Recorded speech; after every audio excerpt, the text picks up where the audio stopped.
आज हम process of children's learning इसके बारे में जानेंगे कि जो बच्चों के अधिगम की प्रक्रियाएं हैं वो कौन कौन सी होती हैं।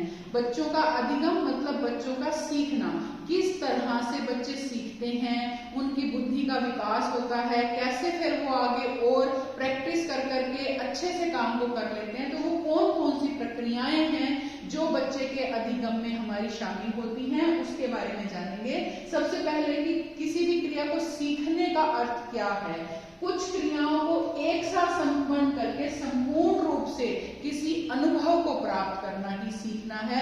देखिए, काम हम काफी सारे करते हैं, अननोइंगली भी कुछ हो रहा होता है। अननोइंगली का मतलब कि जैसे हम कहीं भी कोई भी काम करने बैठे हैं, हमारे आसपास वातावरण में कई तरह की घटनाएं हो रही हैं, हम चाहे उसकी तरफ ध्यान ना भी जाएं, लेकिन कई बार उससे रिलेटेड अगर कोई बात होती है तो हमें ध्यान आता है, हाँ हमने शायद ऐसा कुछ देखा था, हमने सुना था।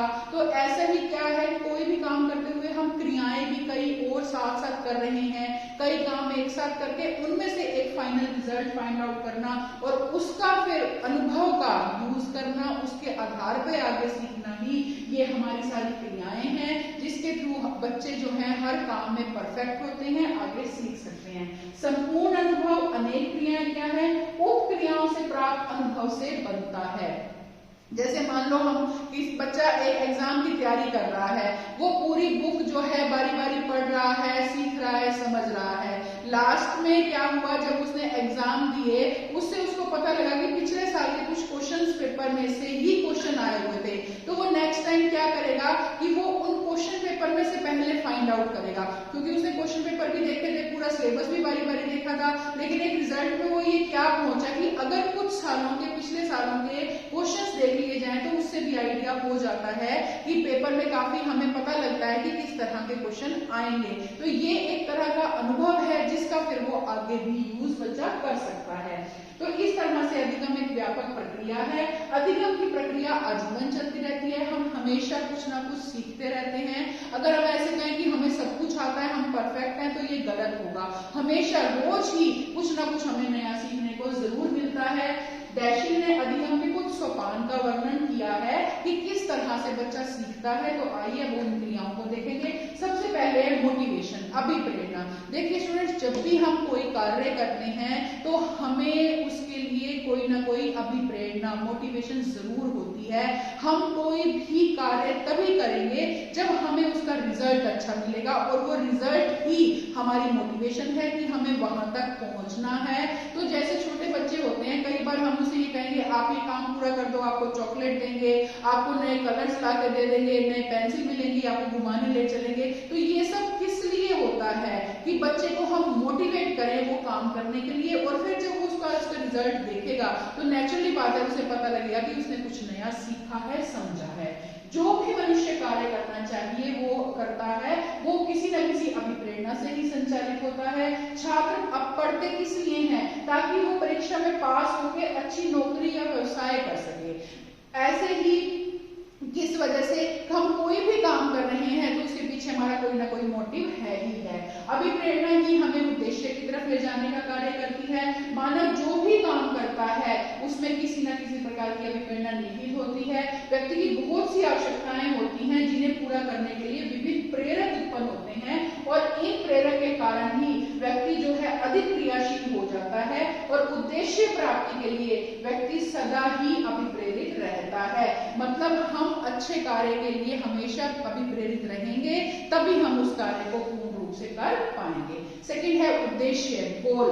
कोई ना कोई जो हम कार्य करेंगे, जो सीखेंगे, उसका कोई उद्देश्य होगा। जैसे वही अभिप्रेरणा वाली बात है, हम अभिप्रेरित हैं, हम बच्चे पढ़ाई कर रहे हैं ताकि किसी जो कोई उन्हें जॉब मिले, वो आगे जाके अपना कोई काम कर सके। तो ऐसे ही एक उद्देश्य भी बहुत जरूरी है कि वो किस लिए कोई काम कर रहे हैं। सीखने का कोई ना कोई जो उसकी आवश्यकताएं हैं उनके अनुसार व्यक्ति सीखता है, बच्चा सीखता है। मनुष्य उस कार्य को कभी भी नहीं सीखना चाहेगा जो उसके उद्देश्य को पूर्ति ना करती हो। अतः व्यक्ति का जो व्यवहार है वो उद्देश्यहीन होना ही नहीं चाहिए। जैसे हम बच्चों को कहते हैं कि अपनी लाइफ का कोई ना कोई आप एम बनाइए, कोई गोल होगा तो आप उस तक पहुंचेंगे। तो यही सीखने का एक माध्यम भी है हमारा, कि हमारा व्यवहार उद्देश्यपूर्ण होना होना चाहिए, ताकि हमारे व्यवहार को एक निश्चित दिशा मिले, हम उस पर अपना ध्यान केंद्रित कर सकें और उद्देश्यों की स्पष्टता ही व्यवहार को निश्चित दिशा दे सकती है। फिर है बाधा, ऑब्स्टेकल। कोई भी हम काम करेंगे तो ऐसा तो कभी नहीं होगा कि सिंपली बहुत आराम से हमारा काम होता चला जाएगा।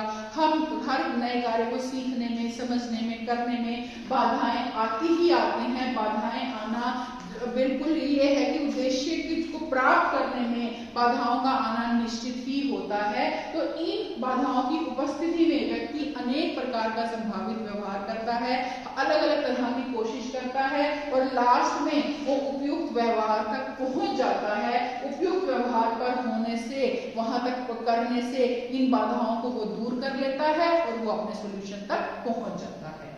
फिर है विभिन्न अनुक्रियाएं, वेरियस रिस्पॉन्सेस। जैसे बाधाओं को दूर करने के लिए काफी सारी प्रतिक्रियाएं करी, काफी तरह के व्यवहार करे, तो ये जो अनुक्रियाएं करी, जरूरी तो नहीं है कि ये सभी ठीक होंगी, ठीक एक ही होगी जो हमें अपने उद्देश्य तक ले जाएगी। तो ये विभिन्न अनुक्रियाएं हैं जो सीखने के प्रक्रम में हमें करनी ही पड़ती हैं, लेकिन जो हमें लास्ट तक हमारे रिजल्ट तक ले जाएगी। धीरे धीरे बच्चा फिर उसी व्यवहार को अपनाएगा कि हम रिजल्ट तक इसके थ्रू ही पहुंच सकते हैं। रेनफोर्समेंट, पुनर्बलन। पुनर्बलन के अतिरिक्त सभी क्रियाएं इसके अंदर, मतलब पुनर्बलन में हमारी इसके अंदर क्या क्या होता है, सभी क्रियाएं और सभी तथ्य आते हैं जिनसे विवश होकर बच्चे को सभी जो है क्रियाएं करनी पड़ती हैं। मतलब बच्चे को रेनफोर्समेंट करना पड़ता है। रेनफोर्समेंट पॉजिटिव भी होता है, नेगेटिव भी होता है। कुछ गलत आदतों की तरफ अगर बच्चे जा रहे हैं तो हम उसे नेगेटिव रेनफोर्समेंट, जैसे डांट मारना, इस तरह से मतलब उसकी हैबिट को छुड़ाने के लिए कोई काम करना, तो वो हमें नेगेटिव भी करना पड़ेगा। और किसी आदत को अच्छे से बच्चे को बनाने के लिए हम पॉजिटिवली भी उसको रेनफोर्समेंट देकर उस कार्य को बारी बारी करा के उसको सिखा सकते हैं। अध्यापक का आदेश, स्वयं की इच्छा, बड़ों का सम्मान, सामाजिक मर्यादा से प्रभावित होकर जो कार्य किए जाते हैं वो सब पुनर्बलन हमारे रेनफोर्समेंट के अंतर्गत आते हैं। जो भी अनुक्रिया संतोषजनक और सुखप्रद होती है वो पुनर्बलित हो जाती है। मतलब ऐसी क्रियाओं से जिससे हमें सेल्फ सेटिस्फेक्शन होता है, नेचुरली बात है वो रेनफोर्समेंट उसे मिलेगी, हम वो वैसी क्रियाएं करेंगी। बाकी असफल अनुक्रियाओं को भुला देना पड़ता है और सफल अनुक्रियाओं को हमें सामना करने के लिए ही चुन लेना पड़ता है कि सफल अनुक्रिया को ही हम आगे बारी बारी करेंगे। और उस प्रकार की स्थिति अगर वैसी सेम सी ही कोई स्थिति सिचुएशन दोबारा से आती है तो पता लगेगा बच्चों को कि हमारी सही जो क्रिया थी वो कौन सी थी, हम वही उसी क्रिया को करके इस बाधा को भी दूर कर सकते हैं। लास्ट है एकीकरण एवं सामान्यकरण, इंटीग्रेशन एंड जनरलाइजेशन। अधिगम की प्रक्रिया में हमें विभिन्न अंगों को संगठित करना पड़ता है। इसमें क्या है कि नवीन ज्ञान को पूर्ण ज्ञान के साथ जोड़ना पड़ता है। देखिए कुछ भी हम नया सीखेंगे उससे रिलेटेड हमें पहले जो भी आता होगा हम वहां से शुरू करेंगे।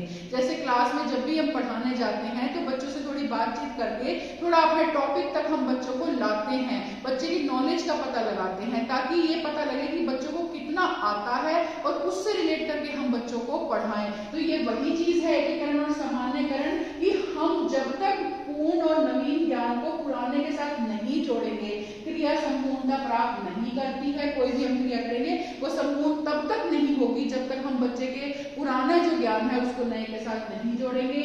नई जो व्यक्ति नई सफल प्रतिक्रिया को पहले सीखी गई क्रियाओं के साथ अगर स्थापित करता है तो वो ज्यादा जल्दी सीखेगा, ज्यादा जल्दी सफल होगा। इसको नवीन ज्ञान का पूर्ण ज्ञान से जोड़ना भी कहते हैं। और ऐसा करने से क्या होता है कि जो नवीन प्रतिक्रिया है उसके ज्ञान का एक अंग ही, एक हिस्सा ही बन जाती है और उसका संपूर्ण ज्ञान एकीकृत हो जाता है। क्योंकि पुराने के साथ जुड़ गया, नया सीख लिया तो वो एक ही चीज हो गई, इंटीग्रेट हो गया।